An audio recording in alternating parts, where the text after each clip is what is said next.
Je suis sorti d'auprès du Père, et je suis venu dans le monde, et de nouveau je laisse le monde, et je m'en vais au Père. Jean 16, 28.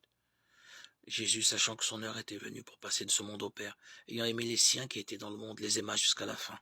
Jean 13, 1. Jésus venu du ciel évoque le moment où il montera au ciel après sa mort et sa résurrection. Il parle de passer de ce monde au Père, de laisser le monde et aller au Père. Pas au ciel, mais au Père. Pour lui, ce qui caractérise le ciel, c'est la présence de son Père.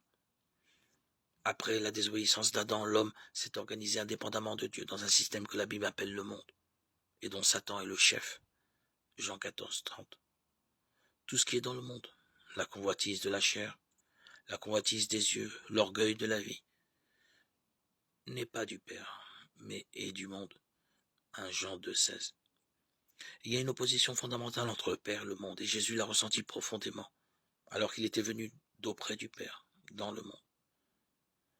Toute sa vie sur la terre a été consacrée à son Père, qu'il était venu révéler aux hommes. Matthieu 11, 27.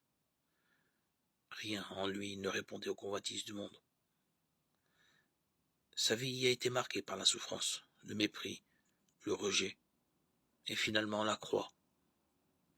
Jésus va quitter ses disciples, il anticipe le moment où son œuvre sera accomplie. Il ne leur décrit pas les splendeurs du ciel, il leur dit qu'il va au Père. Jésus, le Fils bien-aimé, va quitter ce monde où il a tant souffert, pour aller vers son Père dont il a accompli toute la volonté jusqu'à la mort. Il peut consoler ses disciples, il va au Père. Mais il n'y sera pas seul, car il leur a préparé une place dans la maison de son Père. Il reviendra les prendre auprès de lui. Jean 14, 2, 3.